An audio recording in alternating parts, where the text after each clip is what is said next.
السلام عليكم. واش عارف شنو هي اسهل طريقه باش تخلي شي انسان يوريك شنو مخبي؟ هي تخليه يهضر. يقدر يجيك هذا الشيء بانال، ولكن العكس ورا هاد الجمله البسيطه سر كبير واللي هو القوه السكات. اليوم ولا كلشي باغي يهضر، يوري راسو للعالم ويثبت راسو للناس اللي قراب ليه واللي بعاد عليه، والموضوع ولا ساهل مع زمان السوشيال ميديا، حيت كلشي كيقدر يدوي كيف بغاو في اي حاجه. تخيل انه كاينين الناس يقدروا يهضروا 52 دقيقه متابعه وبلا ما يسكتوا، وكاع الهضره اللي كيقولوا 9% منها اللي صحيحه واللي تقدر تكون فيها شي معنى. كيقول علي ابن ابي طالب: تكلموا تعرفوا فإن المرء مخبوء تحت لسانه. يعني الإنسان اللي فاهم أكيد عارف إمتى يهضر وإمتى يسكت، وهنا فين كتبان قوة السكات.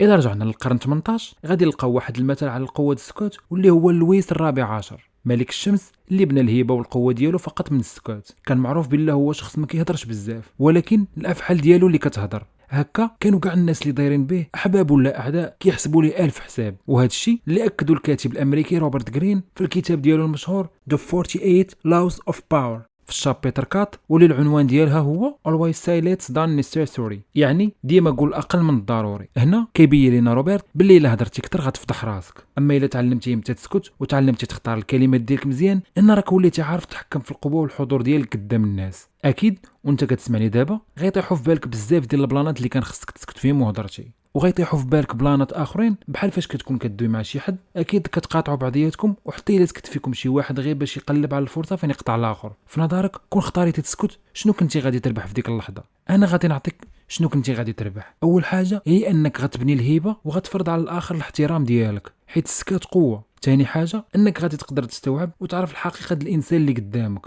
حيت تركيزك ما غاديش يبقى على الهضره اللي باغي يتقاطعوا بها، ولكن عليه هو وعلى لغه الجسد ديالو. وثالث حاجه غادي تعطي قيمه لهضرتك اكثر، يعني الوقت اللي غادي تهضر فيه يكون هو الوقت المناسب، وتكون كلمتك مسموعه والتاثير ديالك قوي على الشخص اللي معاك. خاصك تعرف باللي السكوت ما عمره ما كان ضعف، ولكن العكس. كاينه واحد المقوله كتقول باللي الصمت لغه العظماء. في نظرك واش غتبغي تكون انسان عظيم ولا انسان كيدويها في الخاوي؟ دابا حنا عرفنا باللي السكوت شي حاجه اللي مزيانه، ولكن كيفاش نطبقوه في حياتنا اليوميه؟ انا نعطيك خطوات سهله وبسيطه اللي اكيد الا تبعتيها غتولي تخدم السكوت والهضره لصالح ديالك في كاع الاوقات. الخطوه الاولى: تعلم تسمع اكثر ما تهضر. الا دخلتي في شي نقاش حاول انك تفهم الطرف الاخر قبل ما تجاوبه، حيت فاش كتسمع كتفهم وكتعرف النيه ديال الانسان اللي معاك. الخطوه الثانيه: ما عمرك تدخل في شي نقاش عقيم، بالك بلي النقاش ما عنده حتى فائده، ما تبرزطش راسك معاه، رجع للور وخليه هنا تبان مهيب وتخلي راسك مهني. والخطوه الثالثه: عوض ما تعاود على راسك في اي فرصه جاتك، سول اكثر باش تعرف اكثر